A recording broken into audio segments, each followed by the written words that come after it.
Hello, my name is Deborah Sigmund, and today I will be speaking about the coronavirus. How many of you have been watching the news and are aware of the coronavirus pandemic that has affected the world and more specifically our home, the United States? During my speech, I will be informing you about the origin of the virus, how the virus has spread, and the steps that have been and will be taken continuously to prevent this virus. The coronavirus is a virus which began in Wuhan, China on December 2019. Health officials have tracked this disease and believe it originated from bats at the wet markets based in Wuhan. The coronavirus, also known as COVID-19, is an infectious disease caused by a newly discovered strain of coronavirus, which we know to be a common cold that was not a big issue. This virus, which has struck fear throughout the world, typically affects the respiratory system. This virus makes you ill by attacking the host cells within your body to produce more infected cells. The virus is spread from person to person, mainly through respiratory fluids or droplets, which result from an infected person coughing, sneezing, or even talking, which can spread to others who may not be infected through their mouth, nose, or eyes. Many symptoms of the coronavirus include, but are not limited to, fever or chills, cough, shortness of breath or difficulty breathing, fatigue, muscle or body aches, headache, a new loss of taste or smell, sore throat, congestion or a runny nose, nausea or vomiting, and of course diarrhea. Some people may display no symptoms and still test positive for the newly found disease that has struck the world. The fact that some people may be carrying the virus and show no symptoms that they have it, they have no idea and unknowingly spread this virus, and that's what makes this especially dangerous and makes people fearful of it. As a response to the coronavirus, many states and communities in the United States shut down temporarily based essentials places to help people self-isolate and avoid spreading to others. The United States is not the only country to shut down. China isolated the entire area around Wuhan, which included people around in the communities removing their roads in and out to help prevent people from trying to escape.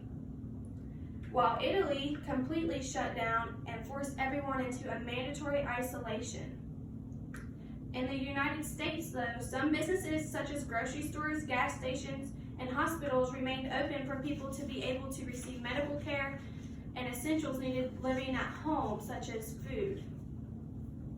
The tactic was to help lower the curve of the expected virus cases, which worked, but the United States is still struggling to this day with the rising cases, as things have reopened, but masks are mandatory in most places. Many countries have begun to study this virus more in depth and hope to reach a vaccine to prevent this virus from claiming anyone else. For those who have tested positive, they are to isolate for 14 days to prevent spreading it to others, while also giving them time for their body to recover from such an aggressive virus. Although this virus is aggressive and has claimed many lives, only 8 out of 10 people will only get mild symptoms from the virus and make a full recovery. Those who are in danger of getting the virus and it becoming fatal to their life is those who have a compromised immune system, elderly, and those who already struggle with respiratory issues. As time went on, we realized that babies were also compromised and would become victims of the virus due to them being little and their lungs not being prepared for such an aggressive virus to attack. Due to people traveling, especially as it is summer, and most people go on vacations, this virus was able to spread from Wuhan to all over the world, including the United States. As of today, there are a total of 4,163,892 cases and 145,942 deaths as a result of the virus in the United States alone.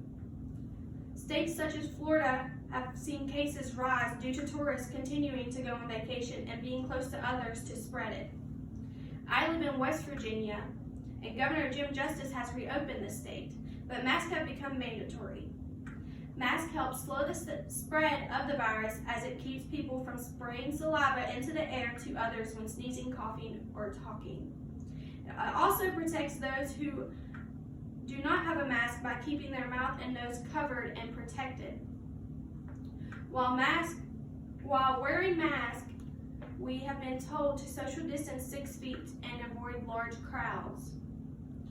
If you have been exposed to someone who has tested positive for the virus or shows symptoms, please do not hesitate to self-isolate and get tested in the nearest location. There are places all over the states that you can get tested.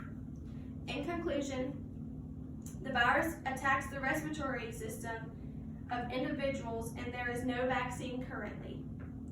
Although the virus has claimed many lives, a significant amount of people have made a full recovery, and there is just a certain group of people who have previous health conditions, or infants or the elderly who are threatened by the virus, and the cases could become deadly.